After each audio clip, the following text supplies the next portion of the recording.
안녕하세요. 주식유치원 야너주입니다. 18일 수요일 오늘도 경제뉴스 시작해볼게요. 오늘 살펴볼 주요 뉴스 5가지입니다. 먼저 전일 미국 증시는요, 견조한 소매 판매와 파월 의장의 발언에 환호해서 급등해서 마감했습니다. 두 번째로 연준 총재들 중에서 매파의 오피니언 리더로 알려진 블러드 총재의 발언은 어땠는지도 살펴봅니다. 세 번째, 바이든 미국 대통령이 한국에 방문하자마자 삼성전자의 평택 공장으로 향한다고 합니다. 네 번째, 한국의 IPEF 가입 공식화에 중국은 디커플링 반대 입장을 표명했다고 하네요. 마지막으로 영국에서도 인플레이션이 심각하고 중국은 실업률이 급등했다는 소식 전해드릴게요. 첫 번째 전일 미국 증시 마감 현황입니다. 17일 화요일 미국 증시는요, 다우지수 플러스 1.3%, 나스닥 플러스 2.7%, S&P 플러스 2% 등 3대 지수 모두 상승 마감했습니다. 다만 3대 증시 모두 중간중간 큰 출렁임이 두 번 있었는데요. 미국 증시 개장 직전에 발표된 미국의 4월 소매 판매 지수가 호조를 이루면서 3대 지수 모두 큰 폭의 상승세로 장을 시작했지만 파월 의장의 발언을 앞두고 나서 두 폭의 큰 출렁임이 있었죠. 한국 시간으로 오늘 새벽 3시 월스트리트 저널 컨퍼런스에서 파월 의장의 발언이 있은 직후에 상승세가 잠깐 주춤했던 미국 증시는요, 결국 0.75%포인트 금리를 인상하는 자이언트 스텝에 대해서 파월 의장이 언급하지 않았다는 점에 안도하며 결국 상승폭을 확대해서 상승 마감했습니다. 자, 그래서 전일 미국 증시를 호조로 이끌었던 소매 판매 지수와 파월 의장 발언에 대해서 조금 더 자세히 살펴볼게요. 자, 어제 발표된 4월 미국 소매 판매는요, 전월 대비해서 0.9% 증가하면서요, 시장의 기대치인 0.9%에 부합하는 결과를 보였습니다. 이러한 지표를 두고서 전문가들은 강력한 물가 상승에도 불구하고 소비 욕구가 꺾이지 않았다고 해석하면서 증시의 상승세를 이끈 거죠. 자, 이러한 미국의 소매 판매 지표는요, 최근 뱅크 오브 아메리카가 발표한 4월 신용카드와 체크카드의 전체 지출이 전년 동월 대비해서 13% 늘었다는 집계 결과와도 방향성이 같았습니다.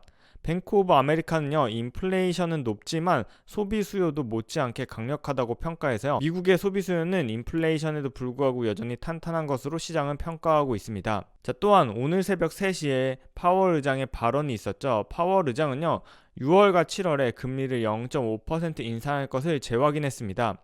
파월 의장의 발언을 살펴보면요, 다음 두 차례 FOMC 회의, 즉 6월과 7월에서 0.5포인트씩 금리를 인상하는 방안이 올라갈 것이라고 말하면서 자이언트 스텝 0.75% 한 번에 금리를 인상하는 건 언급하지 않았죠.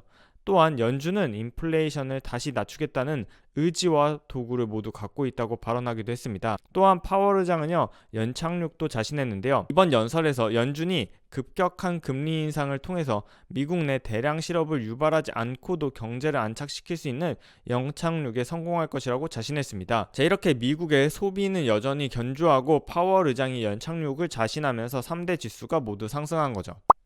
자, 두 번째 뉴스입니다. 파월 의장의 연설에 밀려서 주목을 덜 받긴 했지만 제임스 블러드 세인트루이스 연은 총재 역시 연준 내 매파 오피니언 리더로 많은 주식시장 참여자들이 그의 발언에 주목하는데요.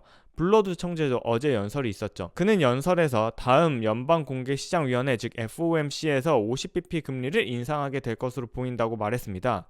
또한 경제의 가장 시급한 문제는 인플레이션이지만 성장은 추세 이상으로 갈 가능성이 높고 고용시장은 매우 강하며 가계의 지출도 좋은 상황이라고 발언하면서 시장에 안도감을 준 것으로 보입니다. 세 번째 뉴스입니다. 한미 정상회담이 3일 앞으로 다가왔는데요. 조 바이든 미국 대통령이 오는 20일부터 2박 3일간 한국을 방한하죠. 이번 정상회담의 제1의제가 경제 안보인 만큼 양국 정상과 기업인들의 만남에 관심이 쏠리는데요. 바이든 대통령은 오산에 있는 미군 기지로 한국에 도착하는데요. 도착하자마자 6km 떨어진 평택 삼성전자 반도체 공장으로 향할 것으로 알려졌습니다. 평택 공장은요, 단일 반도체 생산 기지로는 세계 최대 규모인데요. 바이든 대통령은 이재용 삼성전자 부회장의 안내로 평택의 반도체 공장을 둘러볼 것으로 알려졌습니다. 자, 다음 날인 21일에는요, 한미 정상회담이 예정되어 있는데요. 어제 야너주가 경제뉴스에서 알려드린 것처럼 이 정상회담의 의제는 경제 안보이기 때문에 한국의 IPEF 가입도 논의될 것으로 보입니다. 자, 그런데 한국의 IPEF 참여에 대해서 중국이 연일 견제에 나섰죠. 17일 열린 중국 왕이 외교부 장과 한국의 박진 외교부 장관의 첫 영상통화에서 한중 관계와 관련해서 왕이 부장은요, 디커플링의 부정적 경향에 반대하고 글로벌 산업 공급망을 안정적으로 유지해야 한다고 말했습니다. 중국 왕이 외교부 장관이 IPEF라고 구체적으로 명시하지는 않았지만 한국의 IPEF 가입에 대해서 우회적인 반대 의사를 표시한 것으로 해석됩니다. 자, 마지막 뉴스는 영국과 중국 소식 전해드립니다. 2차 대전도 버틴 영국의 소울푸드 피쉬앤칩스가 인플레이션을 당하지 못하고 사라질 위기에 놓였다는 기사입니다. 자, CNN 방송에 따르면요, 전국 피쉬프라이 연맹은요, 현재 1만 개에 달하는 피쉬앤칩스 레스토랑 중에 3분의 1이 앞으로 9개월 안에 문을 닫을 것으로 전망했다고 합니다. 이러한 위기의 배경에는 바로 러시아의 우크라이나 침공이 촉발한 인플레이션이 있죠.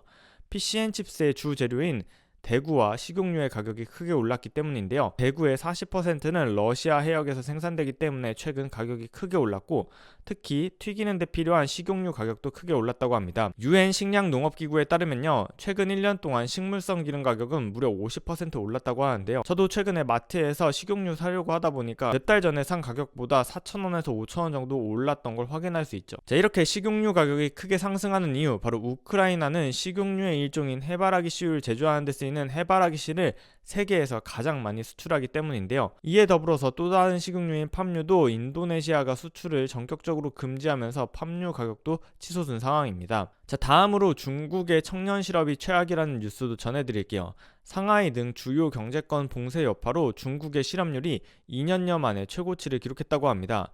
중국 경제매체 차이시는요, 4월 고용 데이터를 기반으로 중국의 청년 실업률이 3월 16%에서 4월 18%로 2.2포인트 급증했다고 발표했습니다. 이러한 실업률 급증은요, 도시 봉쇄에 따른 여파로 해석되는데요. 투자은행 UBS는 소비 위축이 고용 감소와 저축 증가를 가져오고 다시 소비 위축으로 이어지는 악순환이 장기화될 수도 있다고 분석해서요, 중국 내 경기 둔화 우려가 점점 커지는 걸 확인할 수 있었습니다. 늘 말씀드리지만 본 영상에서 언급된 종목의 매수 매도 추천이 아니라는 점 주의사항으로 안내드립니다. 자, 경제 뉴스를 통해 투자 아이디어를 찾는 오늘의 경제 뉴스 18일 수요일 뉴스는 여기까지입니다.